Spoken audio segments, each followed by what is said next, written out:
त्याचा कुणाचा निर्णय घ्यायचा काय घ्यायचा ह्याच्यामध्ये कुठंही केंद्र सरकारचा राज्य सरकारचा हस्तक्षेप नसतो। त्याच्यामुळं ज्या काही गोष्टी घडलेल्या आहेत त्याच्यात आता वेगवेगळ्या पद्धतीने सातत्याने कुणी वेगवेगळ्या प्रकारचं स्टेटमेंट त्या बाबतीमध्ये करत आहे, परंतु हा पूर्ण न्यायालयाचा अधिकार आहे आणि त्या संदर्भामध्ये न्यायालय काय तो निर्णय घेईल। दादा, बेस्ट महाव्यवस्थापकपदी दोन वेगवेगळ्या व्यक्तींची नियुक्ती केली, मुख्यमंत्र्यांनी वेगळ्यांची नियुक्ती केली आणि शिंदे साहेबांनी वेगळ्यांची नियुक्ती केली। कुठे बेस्ट एमडी व्यवस्थापक बेस्टच्या एमडी पदी कुठेतरी समन्वयाचा का मी आपल्याला सांगू का, मला जे थोडं बहुत प्रशासनातली माहिती आहे ते बघता राज्याचा प्रमुख हा सर्व निर्णय घेत असतात, कुणीही असू द्या। ज्यावेळेस एकनाथराव शिंदे प्रमुख होते त्यावेळेस एकनाथराव शिंदेसाहेब त्याच्याकडे घ्यायचे आणि आपल्या आता राज्याचे प्रमुख देवेंद्रजी आहेत, देवेंद्रच्या ठिकाणी निर्णय घेत असतात। अर्थात निर्णय घेताना देवेंद्रजी महत्त्वाच्या पोस्टिंगचा अधिकार GAD डिपार्टमेंट त्यांच्याकडे असतं, त्याच्यामुळे त्यांच्याकडे IAS ऑफिसर IPS ऑफिसर सगळ्या बदल्या त्यांच्या आधिपत्याखाली होतात। पण एक आम्ही सगळेजण महायुतीचे घटक असल्यामुळं CM साहेब उपमुख्यमंत्र्यांशी आणि माझ्याशी म्हणजे दोन्ही उपमुख्यमंत्र्यांच्याशी चर्चा करतात। अर्थात आम्ही फक्त ते बघतो, त्याच्यात जर आम्हाला काही वाटलं तर आम्ही त्याच्याबद्दलचं काही त्यांना सांगायचं तो सांगतो, पण सर्वस्वी अधिकार हा मुख्यमंत्री महोदयांचा असतो। त्याच्यामुळं हे काय आता तुम्ही काय पत्रकार मित्र काय करतात, एकदम आता मी आलो आहे भास्करराव खतगावकरांच्या घरामध्ये दुःखद घटना घडली त्यांना भेटण्याकरता आणि तिथून मी लगेच येणार आणि मला बीडला जायचं, कारण माझे बीडला दुपारपासूनचे कार्यक्रम आहे। पण मी तरी देखील त्याच्याबद्दल आता गाडीत बसल्यानंतर माहिती घेईन, GADला विचारीन किंवा असं काही घडलं आहे का, आणि काय घडलेलं असेल तर त्या ठिकाणी दुरुस्त करता येईल, पण अधिकार हा मुख्यमंत्र्यांचा असतो। कबूतरखान्याच्या संदर्भामध्ये सकाळीच मी विस्तृतपणे प्रेसशी बोललेलो आहे। मुख्यमंत्र्यांनी कालच बैठक घेतली होती कबूतरच्या बाबतीमध्ये देखील आणि आपली माधुरी हत्तीने तिच्या बाबतीमध्ये देखील, आणि त्यात राज्य सरकार दोन्ही बाबतीत सकारात्मक आहे। हत्तीणीच्या बाबतीमध्ये सुप्रीम कोर्टामध्ये पुन्हा तिथले आश्रमातले बाकीचे सगळे मान्यवर तिथं जायचं ठरलेलं आहे। इतर पण काहींना जर काही भूमिका मांडायची असेल तर ते सुप्रीम कोर्टामध्ये मांडू शकतात।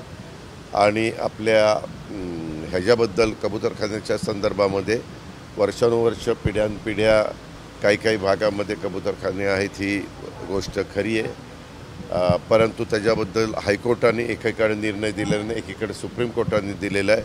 आपल्या कायद्याप्रमाणे घटनेप्रमाणे संविधानाप्रमाणे जे काही वेगवेगळ्या स्तरावर निर्णय घेण्याचा अधिकार ज्यांचा आहे त्यामध्ये सर्वोच्च अधिकार शेवटी सुप्रीम कोर्टाचा असतो, राज्यामध्ये हायकोर्टाचा असतो। दादा, PWDकडे बजेट नाही, कॉन्ट्रॅक्टरची बिलं थकली म्हणून राज्यातली कामं पेंडिंग पडलेली आहेत, असं काही तुम्ही झालेलं तसं माझ्या माहितीप्रमाणे तसं काही झालेलं नाही आहे।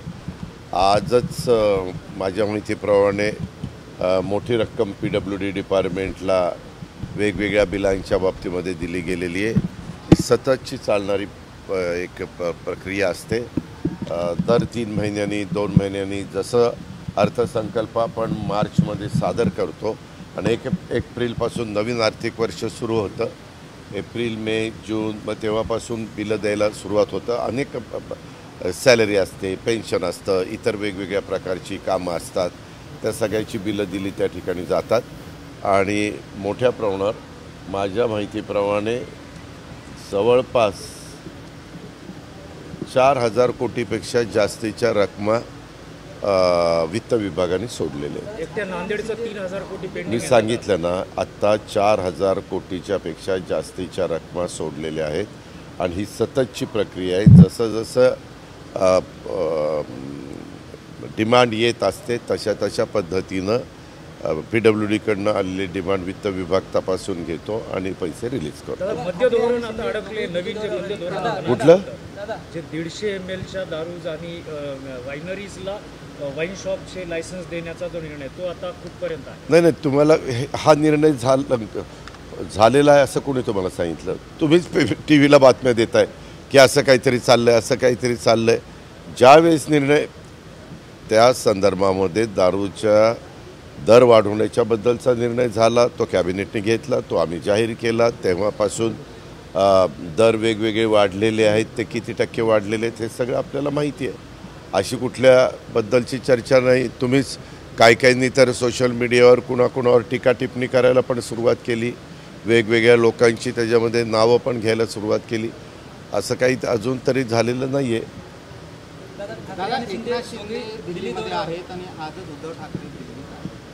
अहो, जे राजकीय नेत्यांना दिल्ली ही आपल्या भारताची आपल्याला माहिती नसेल तर राजधानी आहे. तिथं लोकसभा आणि राज्यसभेचं अधिवेशन चालू आहे. त्या अधिवेशनाच्या काळामध्ये जर विरोधी पक्षाची सर्वांची बैठक असेल तर त्यांची बैठक लावण्याचा अधिकार लोकशाहीत त्यांना घटनेचे शिल्पकार डॉक्टर बाबासाहेब आंबेडकरांनी दिलेला आहे. त्याच पद्धतीनं वेगवेगळ्या राज्यातल्या मुख्यमंत्र्यांना, उपमुख्यमंत्र्यांना, मंत्र्यांना त्यांच्या विभागाची किंवा त्यांच्या राज्याची काही कामं असतील तर ह्या काळामध्ये सर्व मंत्रिमंडळ मोठ्या प्रमाणावर आपल्याला तिथं उपलब्ध असतं, कारण सभागृह चालू असतं. त्याच्यामुळं काही कामांच्या संदर्भामध्ये अनेक जणं जातात, मुख्यमंत्री जातात, मी जातात, एकनाथरावजी जातात, इतर मान्यवर जातात, विरोधी पक्षाचे उद्धव ठाकरे साहेब जातात, आणखीन कोण तुमचं राहिलेलं असेल तर ते जातात. त्याच्यावर त्यांना जाण्याचा अधिकार आहे. त्याच्यामध्ये चर्चा नाही, हे का, त्यांना त्यांची कामं जास्त असतील त्याकरता ते जात असतील. माझं काम निघालं तर मी जातो. मी जास्त करून फोनवर संपर्क साधण्याचा प्रयत्न करतो, परंतु काही कामं अशी असतात की फोनवर आपण सांगू शकत नाही, थोडंसं विस्तृतपणे बोलायचं असतं. किंवा शिंदेसाहेब नुसते राज्याचे उपमुख्यमंत्री नाहीत, ते एका पक्षाचे प्रमुख देखील आहेत. त्याच्यावर त्या पक्षाच्या संदर्भात त्यांचे खासदार आहेत, त्यांनी कदाचित मिटिंग लावली असेल किंवा इतर पण काही त्यांची कामं असतील. कामं असू शकतात ना. उद्याच्याला तुम्ही एवढे पत्रकार आहेत आणि तुम्ही दिल्लीला 2-3दा गेला तर ह्यांनी म्हणायचं अरे ही बाबा हीच का काय दिल्लीला जातो, काही काम असेल तुमचं. बच्चू कडू आणि राज ठाकरे शेतकरी कर्जमाफीवर एकत्र येऊन आंदोलन करणार आहेत. प्रत्येकाला तुम्हाला देखील आंदोलन करण्याचा अधिकार आहे. उद्या तुम्ही पण त्याच्यामध्ये तिसरा जर समावेश झाला तर तुम्ही पण जाऊन आंदोलन करू शकता. अहिंसेच्या मार्गाने आंदोलन करण्याचा अधिकार हा सगळ्यांना घटनेने, संविधानाने दिलेला आहे. आम्ही नेहमीच शेतकऱ्यांचं हित पाहिलेलं आहे आणि ज्या वेळेस शेतकऱ्यांच्याबद्दलचा कुठला विषय राज्य सरकारच्या समोर येतो त्यावेळेस राज्य सरकार ह्या सगळ्या गोष्टीच्या बाबतीमध्ये सकारात्मक निर्णय केंद्र सरकार पण शेतकऱ्यांच्या बाबतीमध्ये घेतं, राज्य सरकार पण घेतं.